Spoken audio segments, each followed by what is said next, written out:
aka Black Socrates. All I ask is that you think.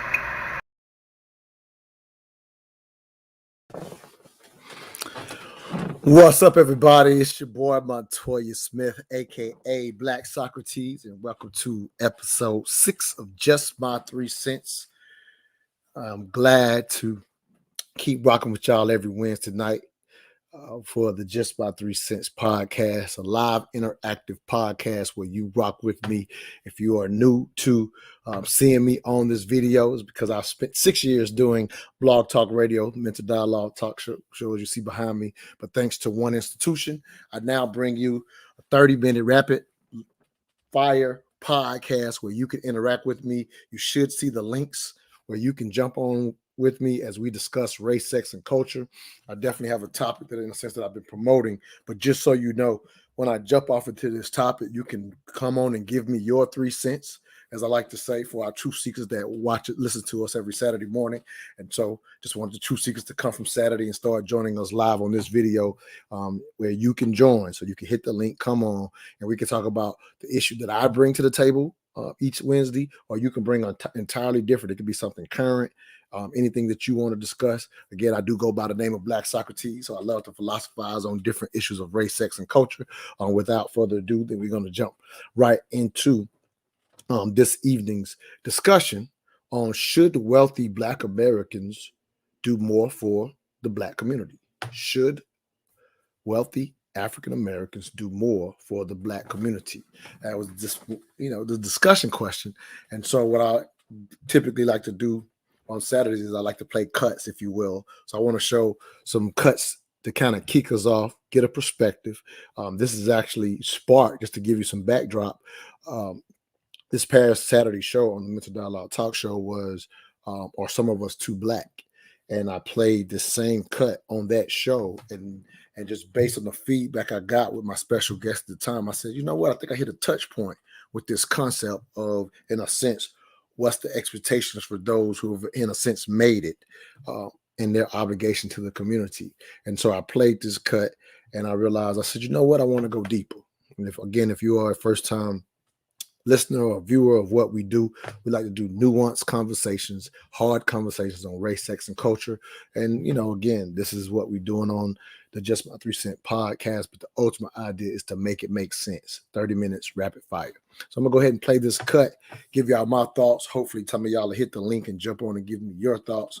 But again, I played this on Saturday, and I said, you know what? Let's revisit it for Just My 3 Cents.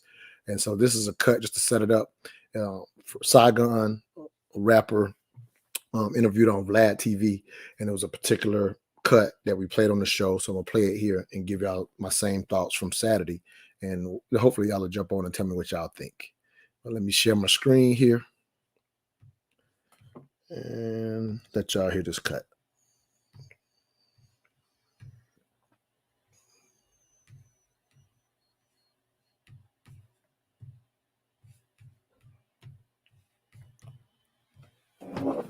Well, being Haitian, you see these imageries of like the cowboys. Yeah, that shit is crazy. Lassoing Haitians and treating them like cattle, essentially. Unbelievable that this is 2021. I seen it look like I was watching a slave movie. Yeah, whips. They had whips and all that. I said, wait, this shit is 2021, and this is happening with human beings. And where's the uproar in the hip hop community? There is none. You know what a person gonna do? Post it. But these guys with the voices, where's that? Where's Kanye? Where's Puffy? Where's the guys who will tell you to go drink liquor and tell you what liquor to drink and tell you what car to drive and tell the guys who have all this influence in our community? Why are they not speaking up, saying, hey, we got to come together. Let's pull our resources together and go help our people. These are our fucking people. If this was anybody else, people would be pulling together to go help their people. We don't do that shit. We got all these millionaires, athletes, entertainers, but nobody comes together and creates nothing unless let's go make more money. Let's go put our money together to make more money. What about your influence? Won't you use your influence to build more schools, to make sure the schools got the shit these kids need? Why is there still underfunded schools in Newark, New fucking Jersey, bro? I was doing a program in Newark, New Jersey called fucking 13th Man, where we're teaching these kids film programs. And the football team was so poor, they had to forfeit football games because they didn't have pads. in Newark, New Jersey, where all of these big millionaire celebrities come from and all of these rich people right up the street. And these kids they got to forfeit football games because they don't have equipment. The shit don't make sense. But a motherfucker talk about a gazillion-dollar car and this, that, and I'm taking gazillion-dollar vacations. But the schools and where you grew up is still underprivileged. Don't even have fucking iPads. The kids are not even can't keep up with technology because they can't have iPads. They don't have iPads and the things that schools that are funded well have. So they still got old textbooks from fucking 1996. And these rappers ain't doing shit. I made a donation last year. Even more than your money is your influence, G. Your influence is more than, that's why they call these people influencers. This whole thing, an influencer, go to influencer, because these are the people that say, hey, this is cool. This is what we need to be doing. This is what influence is sometimes worth more than money. Most of the time. And these guys are so fucking cowardly, they don't use their influence to do the right shit.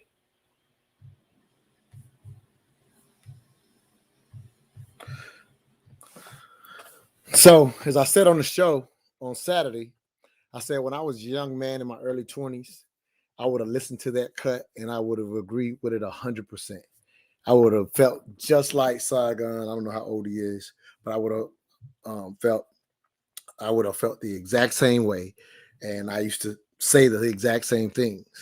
Now that I've gotten older and come to understand money with a better understanding than I had, way better than I had when I was young, I realized that a lot of our community feel just as Saigon feels in that situation.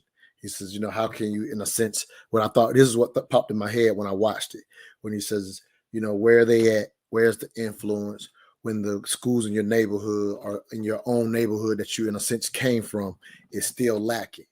And so I hear that as, and I've seen this, for example, I'll use Jay-Z as an example. I'm a fan of Jay-Z. And I've seen people have the discussions about, because I think most of us, I would assume, or I think most of us would say that Jay-Z to a degree uses his influence pretty effectively. However, I've definitely seen people take swipes at Jay-Z saying, hey, what about what's going on in Marcy? And so because he puts his money a lot of places, puts his money influence, whether it be political or throws it around the music industry where he has a lot of influence to help out other artists and things of that nature. And then I don't know for people that know, but he does a lot of money financing and funding for people who have cases within the criminal justice system. So I don't know if you know that, but he puts a lot of money into that. And so, but I've seen people. I remember I was on this one broadcast a couple of years ago. And specifically, I'm just using Jay-Z as one example. There's plenty more in this discussion, but I remember being on that broadcast and being aware of that effort. And the reason I was aware of that effort is because I am pretty passionate about ending mass incarceration because I think it is one of the biggest culprits to, in a sense, our community prospering, because I always say that we are over-policed, if you will, and there's this quick propensity, in a sense, to lock us up longer for doing, in a sense, the same crime as others, if you will. And so because I'm in that space, that's why I am very aware of some of the work that Jay-Z does in that arena. And I remember being on this other broadcast pointing out how I thought that was very smart of Jay-Z to do that. It was a very important space.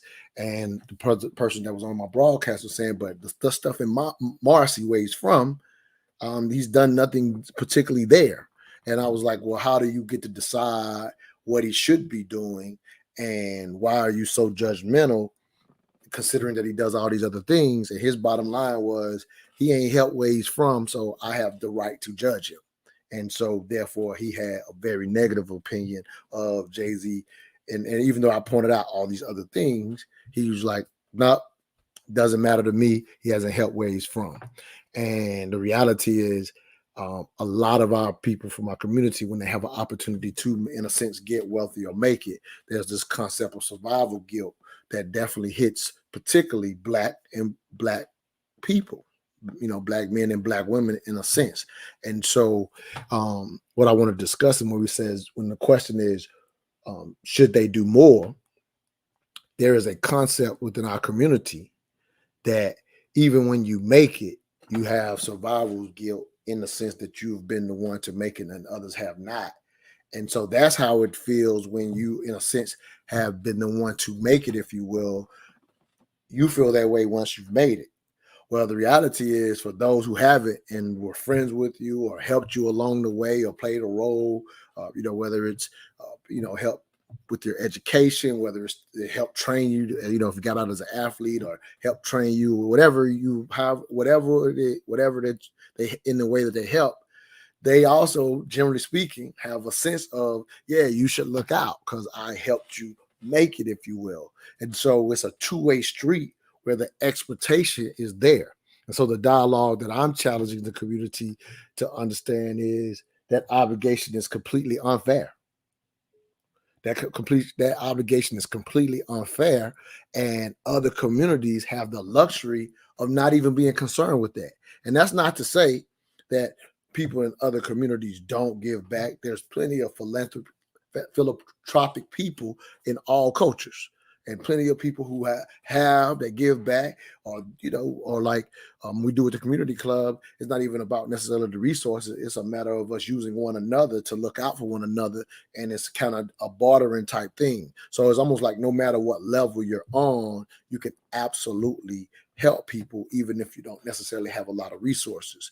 But when we look at other cultures and other races in this country, there's not this natural obligation that seems to be carried in our community. And that's what I wanted to challenge when I asked this question today. I wanted to challenge the idea of when we say, should wealthy Black Americans do more?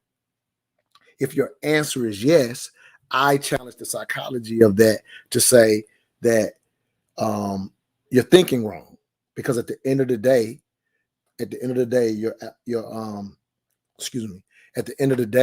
your obligation, which most people would agree, is to your family and your immediate circle. So for the most part, if you haven't reached the point of wealth, everybody understands family first and your immediate circle. And we think that because you've gotten resources, you should be able to expand that. Some people choose to, but we have this idea that people have to. Thank you, Deasia. What's up, Queen? Hey, Montoya. Hey, glad to have you on, Queen. I'm just kind of chopping it up. So yeah, come in here and jump on. I feel like I'm down on the vine out here by myself trying to pull this off. I got a couple of cuts that I think are going to help me. So I'll go ahead and get your thoughts, and I want to play this other cut because I think it's going to really move what I'm attempting to say along a little further. But what are your thoughts about what I've had to say so far? I agree with you. I don't think it's anybody's responsibility to have to reach back and take care of us, because these people, a lot of times, they've come from impoverished conditions, and they do all that they can in order to make it. A lot of times, by the time they get rich, you have people on the bottom accusing them of being in the Illuminati and stuff, and make it seem like they didn't put in their blood, sweat, and tears in order to get to where they're at.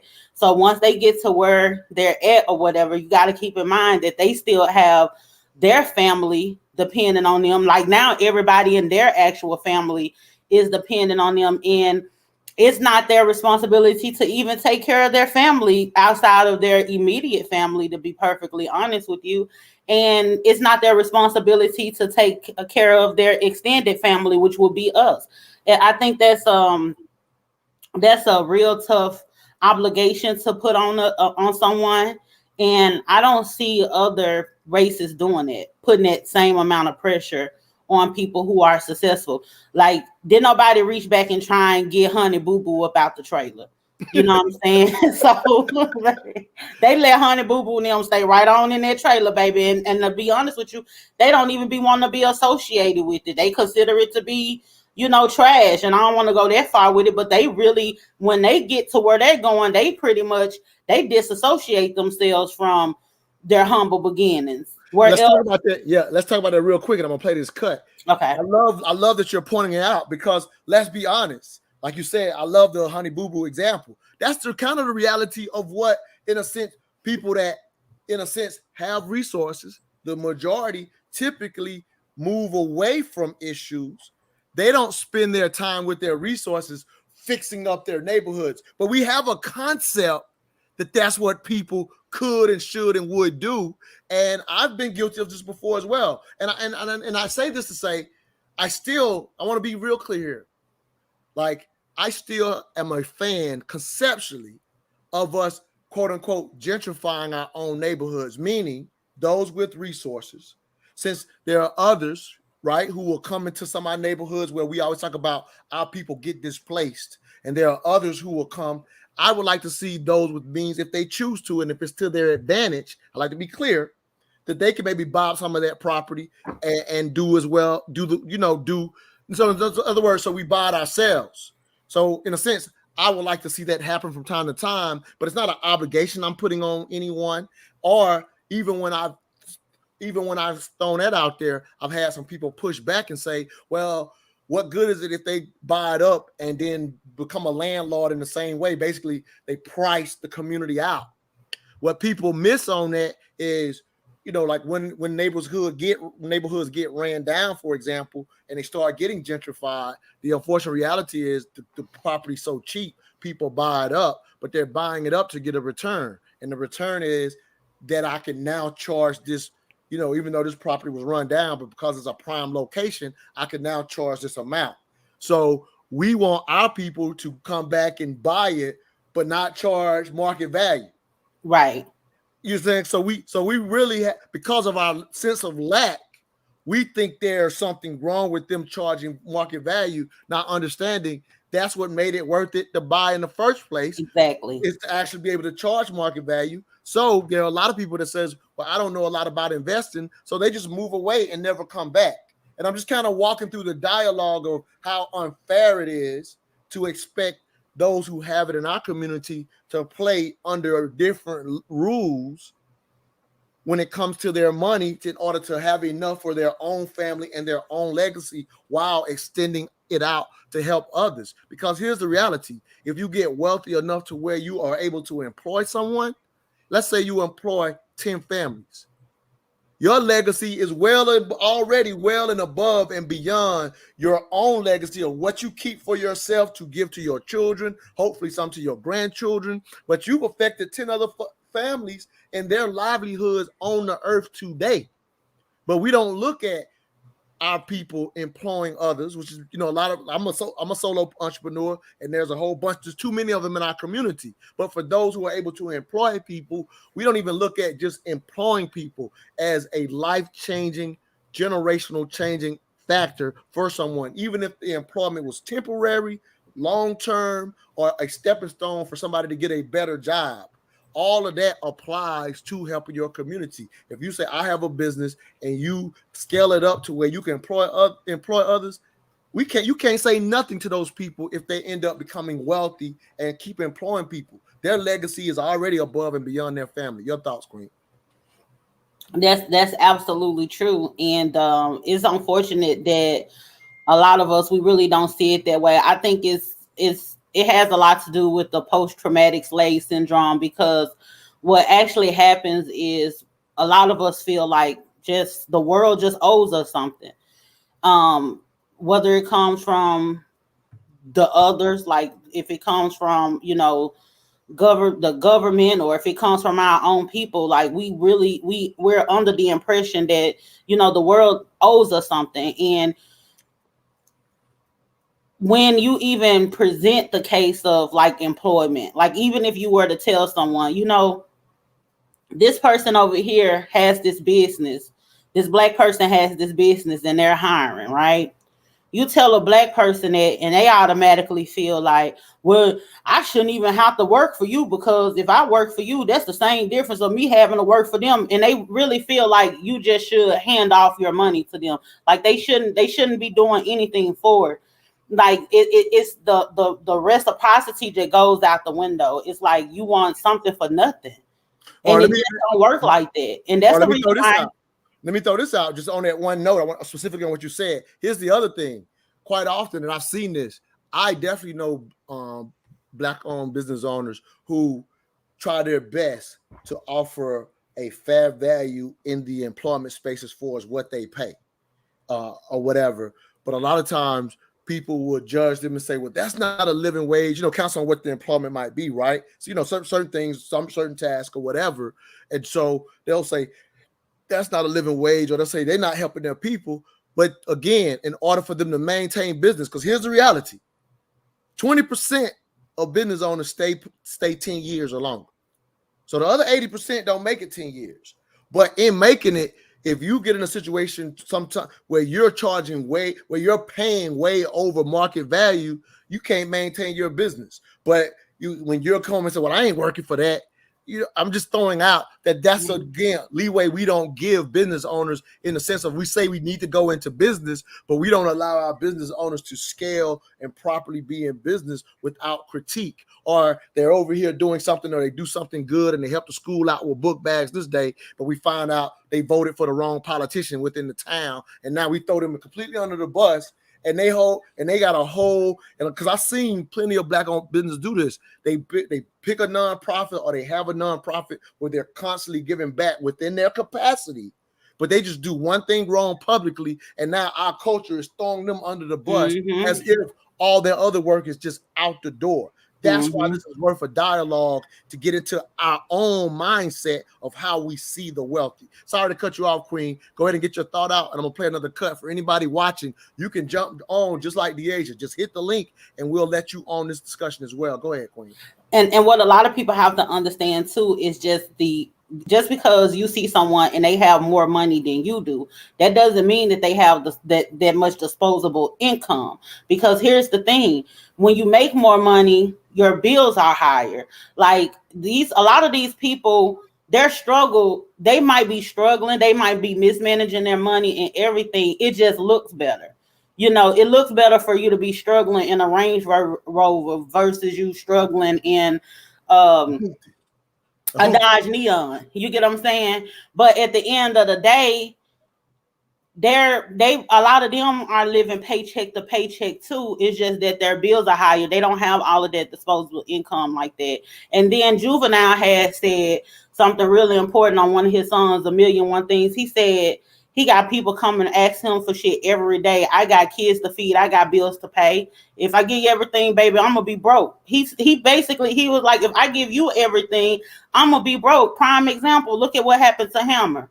Right. He was just out here just willy-nilly, just giving his money out, reaching back, and so once you reach a certain level, you have to save up for a rainy day. You can't be constantly giving back to the struggle, because these people, they have to use their money immediately because they're in a state of an emergency. So if something were to happen to you and you lose your income, you don't have them to fall back on. Now, you can't come asking them for nothing. Yep, that's real. I've had plenty of some of my members that are in our Mental Dialogue Mastermind talk about the times where, something all of a sudden, like the pandemic or some other crazy thing happens, or the economy drops, where they've committed to ensuring they make payroll and pay themselves nothing. That keeps the business going. You know what I mean? But that's not something that they're not telling that out publicly. Right. But you know what I'm saying? But that's a reality for a lot of our business owners. And so we don't give that grace, if you will. Let me play this next cut. Share this next cut. Again, for anybody watching, y'all can jump on like DeAsia. We want y'all to interact with us. Let me share the screen.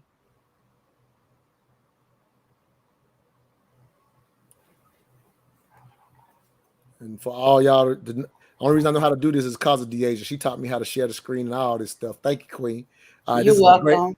This is a great cut from I Am Athlete. It's about a 3-minute cut. And we're going to break this down and get out of this thing. I might not get to the last cut, but I want to play this. I love I Am Athlete. Yeah, great show. I love this cut right here. I can't say this brother's name, so I hate that I can't say his name correctly. I should have learned it before the show. But this is a big-time fullback. He spent 11 years in the league. People know him, but I can't say his name right now speaking. But again, the point is what they talk about. People to remember you as, right? It's not always just money, but that legacy bucket is hard for people to. Why is that important? Let's get deep. Yes. This is why. When you talk about other races, this is Black History Month. We talk about other races. Black people, we've never really had an opportunity to have anything, to build anything. We have a few, a very small few, have been fortunate. Right. You know, you have your athletes, your entertainers, celebrities, all this other stuff, right? But when I see other cultures, they're looking 20 and 30 years down the road. We don't necessarily have that Nobody's mindset. ever done that. We can't. We're not. Let's dig deeper than that. We haven't been allowed. Let's dig deeper than that. What's the reason why? Let's dig deeper than that. The reason why? When you got your first check, let's go back. Let's start over. Which way should money flow in family? Which way should it go? Down. Go down. Yes. When you got your first check, who you had to take care of? We had to go backwards. He hit it. We had to go backwards. Hit that again. We had to take I'm care of with the you, people. B. Hit that Wait, again. he said, yeah, take care of it, Cole. You preaching? No. Go back. He preaching. This is why that boy global. So Fred is right. Fred is right. No, bro, you gotta say that again, bro. No, because like Most of sometimes money, No, because he doesn't want to say it. money and family. When other cultures get money, it all goes down. When black folks get money, you have to go up. In a majority of situations, yes, take care of parents and grandparents and all you'd that. be crazy not to. Oh my goodness! So it goes this way, and that's where our last L. We start to miss that last L. when one of our guys get drafted, you know, and that's not everyone, but what we see on ESPN and FS1, oh yeah, such and such just bought his mama home, dad a home. Woo! You preaching, and it feels good. Wow, so money supposed to go down. It goes this way, but for a lot of us, it goes back that way, and it's a struggle. Right? We're like, let's get them out of that. And so I've seen players where they just gave their dad a F-150, and they were like, "Thank you, son, I'm good," because they got their own house. And we're thinking about we got to take care of grandma, mom. Hopefully, if my parents are not divorced, that's what I was saying. They're two different families, right? So sisters, brothers, aunties, the first uncle that bought you your first cleats, you got to take care of him.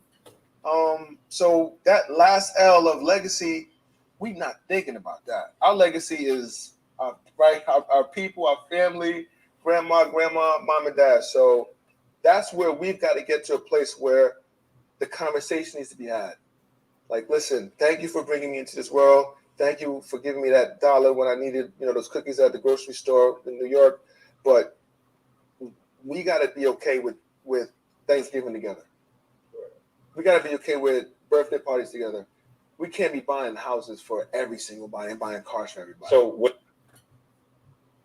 Yeah, that's what I was saying. Like they gotta have so many people that they're pressured to take care of. And I done told people Montana. I mean, I keep saying Montana. You my friend, one of my best friends is Montana. That's all good. I keep saying this Montoya, and people be thinking I'm playing, but I plan on being rich one day.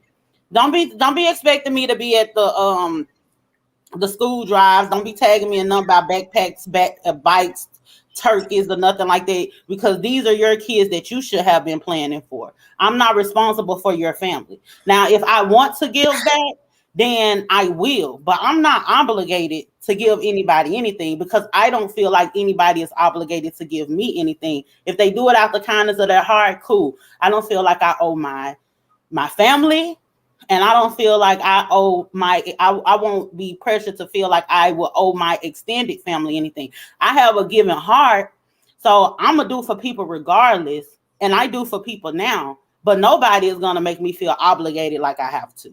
And so here's a couple things before we go, because we could keep these things at 30 minutes. So the couple things I heard that was key was even Fred Taylor said it feel good. Remember, he said doing it, even then, but the brother was saying that ain't what's supposed to be done, but it feels good. That's that survival's guilt I was mentioning earlier. And so what happens is the psychology is, again, if our goal is to raise the culture and make it make sense on this show, is to challenge and realize that while the act that, because when we watch them athletes, they all realize that brother was right.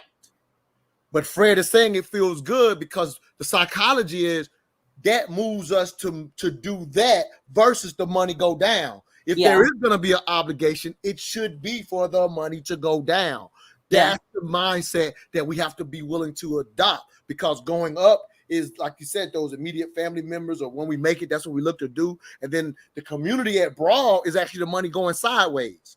So neither one of them makes sense before yours is taken care of, and yours ain't just your immediate because like the brother said in the cut, we ain't had a chance to do it. So if we're the first generations that are really coming into business ownership and money, to establish a legacy has to be getting to trust and setting up trust so that the grandchildren have free education. So any given that any of these people do, celebrities, athletes, or anybody that we know to be wealthy, appreciate it when you get it. But to have this concept that they should be committed of all things to a collective race, when that's a social construct in itself, is actually silly, other than a specific tribe. And that tribe really in the mindset should be, it should be your children. It should be your legacy, because even doing it to your parents you can end up spreading yourself too thin as well. So that's the dialogue. That's the challenge on today's show. Again, we do it quick, 30 minutes. Thank you, DeAsia. I'm going to end it with a cut from my actual book, Just My 3 Cents, coming out beginning of the year. So thank you, Queen, for jumping on with me. I'm going to read this cut and get off this thing. Appreciate you very much for your 3 cents. You're welcome. Thanks for having me. Absolutely. All right. So as I always end it, we keep it at 30 minutes. Y'all could have jumped on with us. My goal is to have y'all jumping on more, but make sure you are sharing this broadcast if you heard something that just a little nugget, just want to challenge the psychology.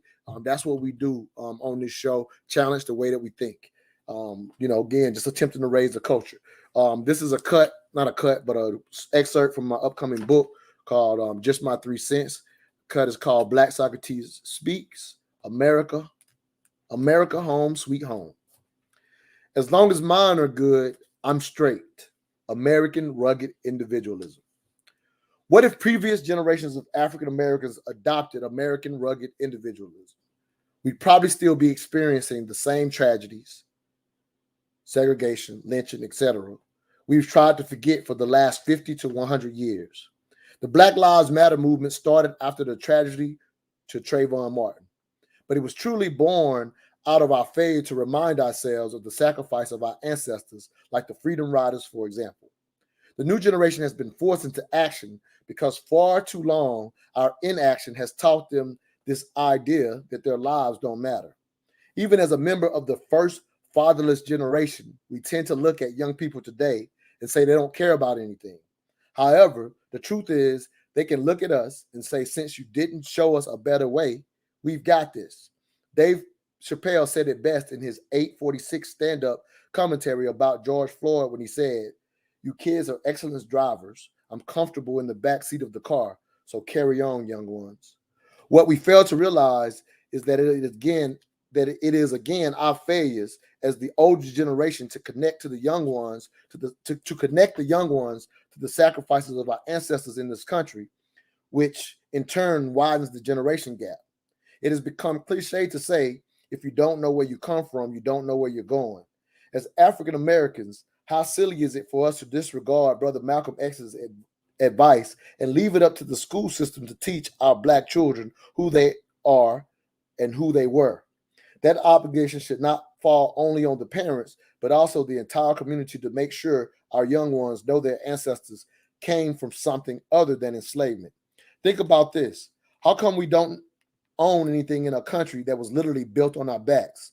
Yes, we could blame the white man, but the truth is our ancestors already paid the price for us to start building wealth now. Without knowing our history, we have no foundation upon which to build. Despite America's tragic past, the country is just as much ours, if not more, as it is anyone else's. With that being said, I still applaud any African American who is financially preparing to leave the country at this juncture, because there are wonderful opportunities in various countries, in particular in countries on continental Africa. However, if there are no plans to leave, plan to stay by taking ownership of a country, again, built on the blacks of our ancestors. Prior to the Civil War, Abraham Lincoln once invited a contingent of African-American leaders to the White House lawn to discuss if he should advocate to the U.S. Congress to send all the black people back to Africa. But those black leaders with ties to the black community, clearly under much worse conditions than we face today, told Lincoln, We are 200 plus years removed from our homeland and know nothing about Africa. America is our home.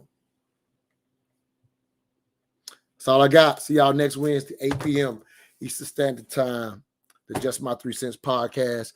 This is also live on YouTube. Share it. You can go to the youtube.com/mental dialogue and literally share this podcast if you got something out of it. Also want to highlight Saturday show. I'm super excited about Saturday show, the Mental Dialogue Talk Show, which we've been doing again for 6 years, every Saturday morning, 10 a.m. Eastern Standard Time. We are bringing on Dr. Tiffany King and her husband to discuss daddy issues, basically abandonment by their father, but ending up to marry well. So the concept of having daddy issues, but still somehow marrying well. So it's going to be a dynamic discussion on Saturday. Please follow us on Facebook to get details on Saturday show. With that said, I'm gone. Hopefully we raised the culture and we made it make sense. I'm out.